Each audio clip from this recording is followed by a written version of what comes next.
Hello my dears, welcome back to another video. I kind of fixed the lighting,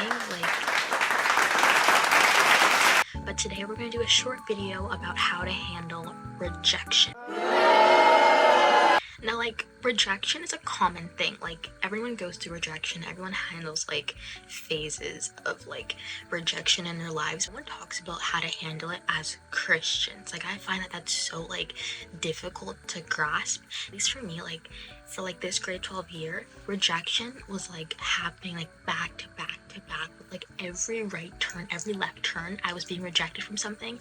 I feel like no one talks about how demeaning at times rejection can be. So this year there was two things I was really gunning for, and it was a certain school that I wanted to go to, and I wanted to have a certain position within the school that I didn't get, and I was really sad.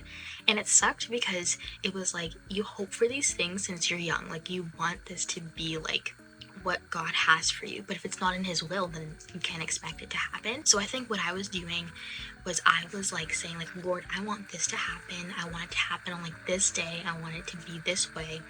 And I don't think I was letting the Lord's will work through my life. It was more of I had an idea of what I wanted for myself, and I didn't want what God wanted for me to be the opposite of that. So when rejection did come and it hit me like a truck, I was Lord, I thought this was your plan. I thought this was your will, and it wasn't his will because I was the one who was formulating how I wanted things to go.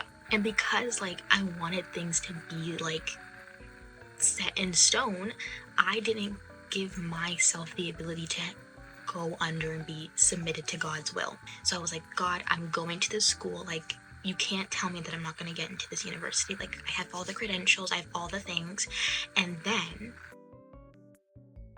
it sucked. My friends the next day, they were asking did you get it? Did you get it? I was no.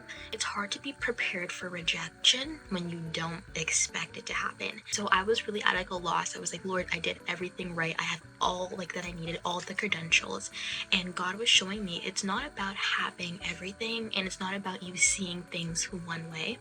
I had to recognize that what God has for me is not linear. It's not going to be you're going to go to this school and then you can do this, this, and this. It's you might have to go through different paths to get to the same destination. And it wasn't that I didn't trust God's will. It was just I knew what I wanted.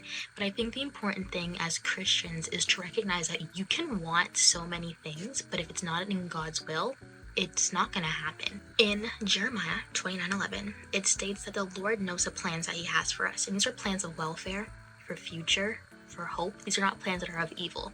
So I think when it comes to handling rejection and rejection as a Christian, is recognizing that when God says no, that is not his saying in a manner that it's going to bring you down and you can't do what he's called you to do. But when God says no, it's because he's redirecting you. You can't expect things to work out the way you want them to work out because you think that you know everything. You don't. And obviously it sucks. This is I'm trying to be as transparent as I can, but it sucks when you hear the word no, when you expect something to happen and it doesn't.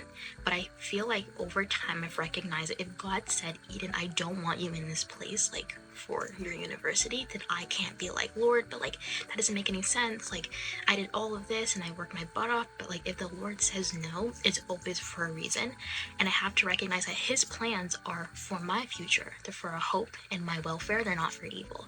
So if God's gonna say no to a certain situation or to a certain thing that I really want, I have to believe that it's for the best. So when it comes to rejection, you have to submit yourself to Christ's will and recognize if he said no in that area, it's for a reason. Another way that I would say to handle rejection is choosing to have faith. Now, having faith is not easy. It's not a play by play, you're gonna walk on the water and you're just gonna power through it all. You have to ask for God's strength. But when I chose to have faith even upon the rejection, I was able to believe that there's something more beyond what I'm seeing right now.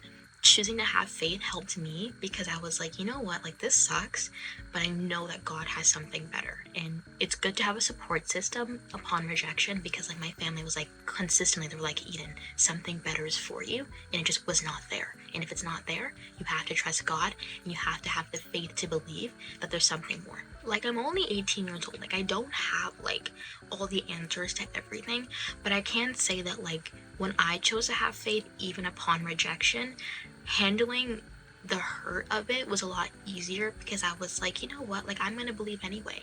And it felt a lot less stressful knowing that like I had the faith and knowing that there is something better. And like really and truly, faith is not just like this certainty that, you know, like I know it's gonna go blank, blank, and blank. Faith is that belief even when you can't see it. Like I couldn't see a way out of the rejection, but when I had the faith and when I asked God for the faith, it was a lot easier to know that there was a future for me that God had for me and has for me that was going to be so much better than what I wanted for myself. Another way that I found it easier to handle rejection is think of all the times that something didn't go your way that you thought was in God's will for you, and then think of the outcomes. I even had to start writing it down, but there was like many times where I got test grades I didn't want, or like things that happened in my life that I did not want, and then looking back at the outcomes, everything worked out for the good.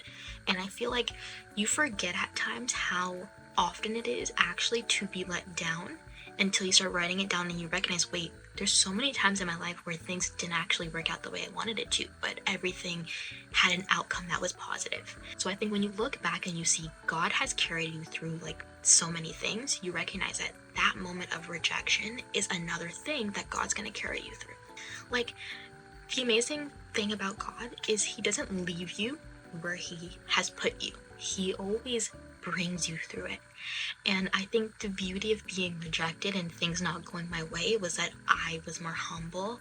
I was able to look back and recognize that, wait, God's going to carry me through this, but it built up my faith. And I stopped trusting in myself because I was recognizing like, wait, if God said no to this, I really need to like get more into his will for my life and stop focusing on my will for my life. So when I look back on like the times that like I've been let down and God's gotten me through it, that's what carries me through the rejection, because I can recognize that God's gonna do it again. I think I'm done the video. I'm trying to upload more, as we can see. I was gonna do a haul like for clothing, as we would assume, and they failed to deliver my stuff. So I'm gonna try and get that in this week. But other than that, I'll see you guys in my next video.